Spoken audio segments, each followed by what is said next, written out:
propulsion, along with knee extension to provide vertical propulsion. At the moment of foot strike, the knee is slightly bent, but in the process of straightening. Extending the knee and using the quads creates the upward force required to move upward as well as forward. Over flat ground, this wastes energy and slows turnover, but up hills, it is necessary and efficient.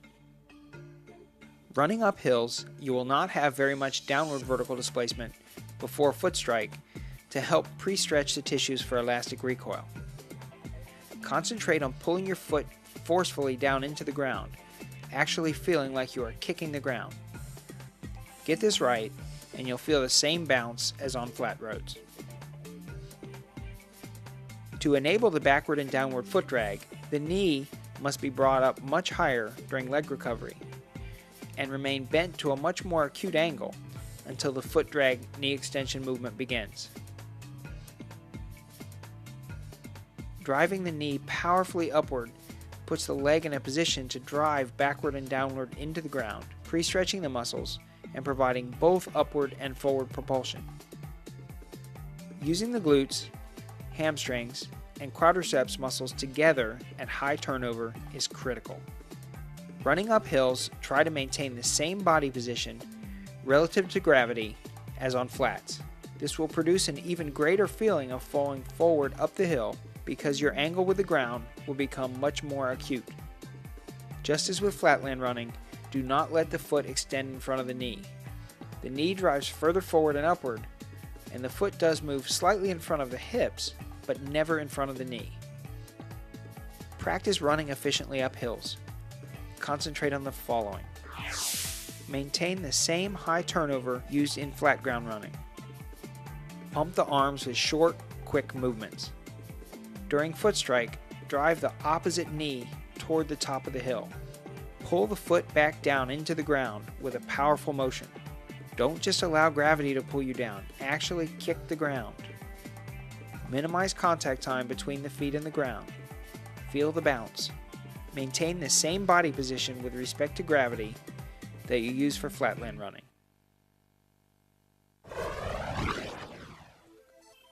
If there's one place where optimizing running technique can pay off most, it is on downhills. The key to efficient downhill running is learning to use gravity instead of fighting it. The goals of evolution running: to minimize vertical displacement, to utilize elastic recoil, to take short and quick strides, to avoid braking, and to accomplish the heel flick with momentum may be even more beneficial on downhills than on flats or uphills. Additionally, most runners' downhill techniques are even worse than their flatland techniques. Running downhill slowly requires more energy than running downhill fast. Downhills are the perfect place to reap the rewards of efficient running technique. There's a substantial amount of time and energy to be saved with good downhill technique and attitude. Gravity will provide much or all of the propulsion required to run fast downhill. Efficient downhill runners expend their energy on limb movement, support, and balance, but avoid using much energy either in braking or in propulsion. Gravity will provide plenty of power if you can avoid fighting against it and keep it under control. Learning to roll down hills. The wheel model provides the best insight into optimal downhill biomechanics. On a flat road, the wheel's center of support is directly under its center of mass and provides perfectly horizontal movement, exactly parallel to the road. The orientation between its center of support and center of mass rotates with the grade of the hill. The wheel's center of support will actually be behind its center of mass at an angle proportionate to the grade of the slope. In addition, the wheel will roll parallel to the slope instead of perfectly horizontally.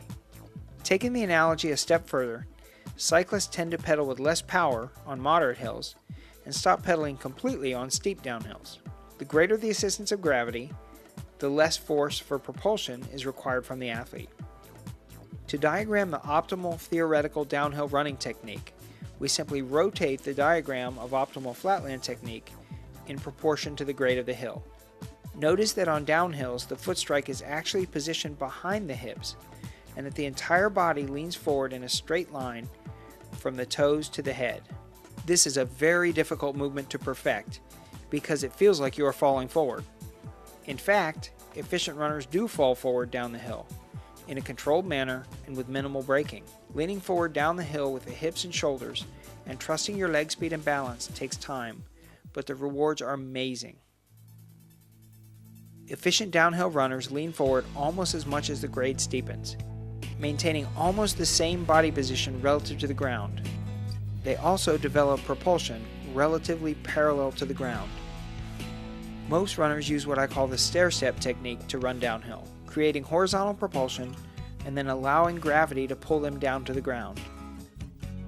The muscles contract forcefully for propulsion instead of allowing gravity to do the work, which prevents physical recovery during downhills. Stair-step running also dramatically increases landing impact, requiring more forceful contractions to catch the body weight at impact and increasing the risk for injuries. This stair-step style of brake-propel slows a runner down and uses much more energy than evolution running. If you feel like you run faster down hills but hit the ground harder, you are definitely a stair-stepper.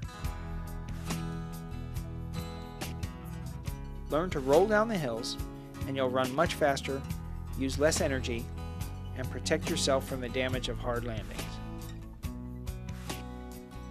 To go back to the analogy of downhill cycling, when a cyclist with a combined bike and rider weight of 200 pounds rides along a flat road, there are 200 pounds of force on the tires.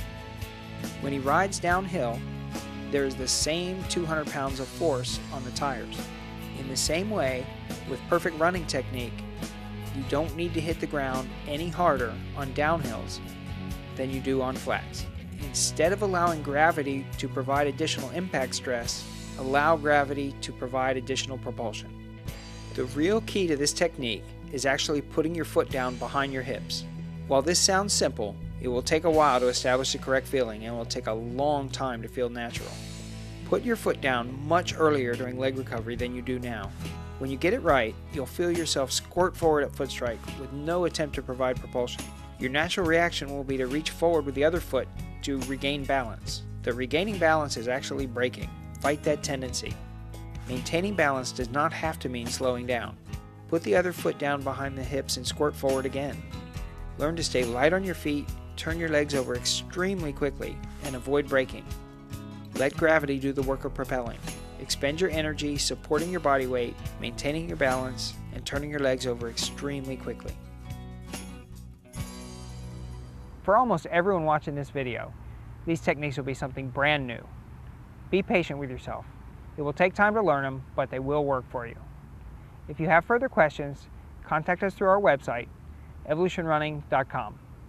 Thank you for joining.